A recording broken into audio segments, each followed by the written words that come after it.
Hi there, just back from an evening out and wanted to react to the latest news about Antony. Things simply keep going from bad to worse for Manchester United right now. It leaves us asking what else can go wrong and what's next for Antony, who won't return to training this Monday morning.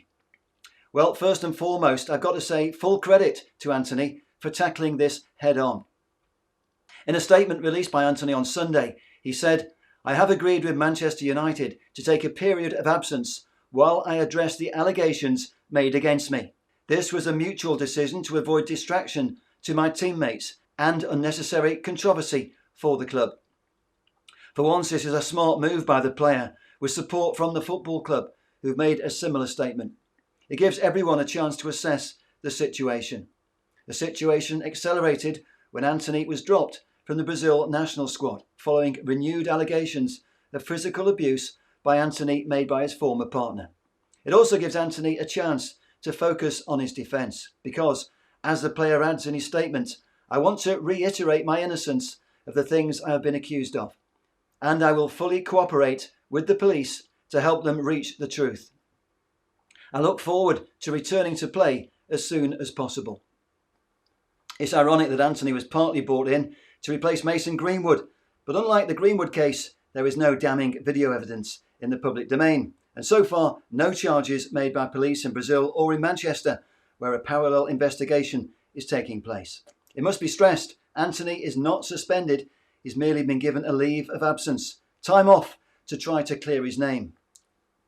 Consequently, there is the potential for Antony's situation to be resolved sooner rather than later if the police in both countries determine there's no case to answer and no charges are made. But there's no guarantee that will happen anytime soon. These things do have a habit of dragging on indefinitely, as we saw with Mason Greenwood. And if charges are made, then of course that changes everything. There will be no way back for Antony unless he's cleared in court if charges are brought against him in either country.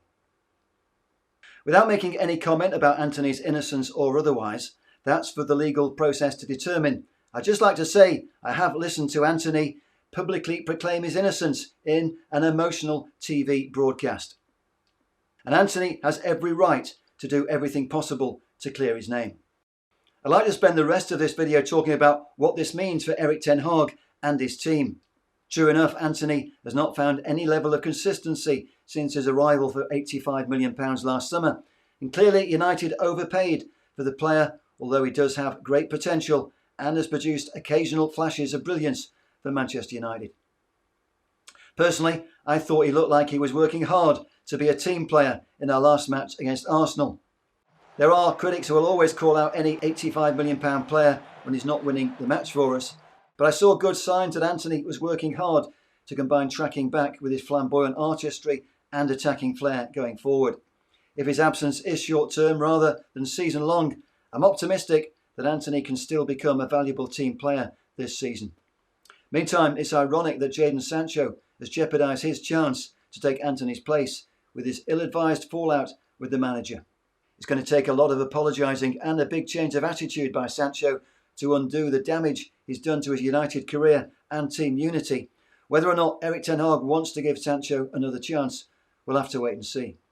My guess is that the door is still open for Sancho, but he's going to have to show some strength of character and perform if he wants a future at Manchester United Football Club. So who comes in on the right if there's no Sancho and no Antony?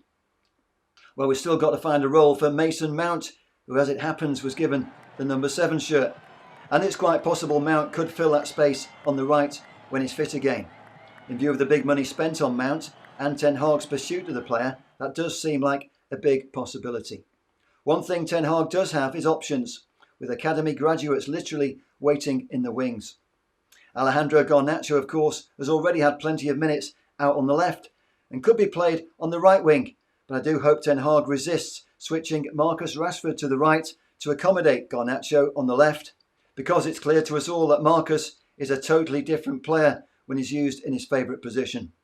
Whether or not Garnacho would work on the right is an unknown quantity, and that leaves Facundo Pellistri as the best of the rest, in my opinion.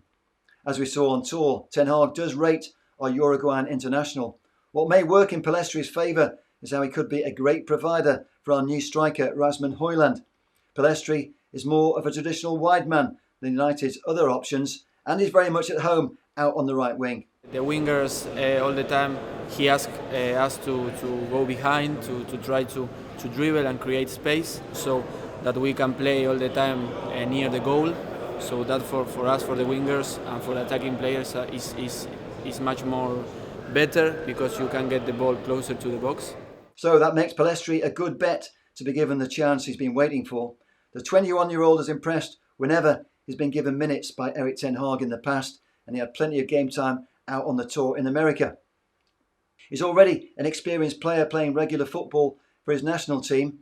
There may be bigger names ahead of him, but I'd like to see Facundo Pellistri get his chance to be our man on the right.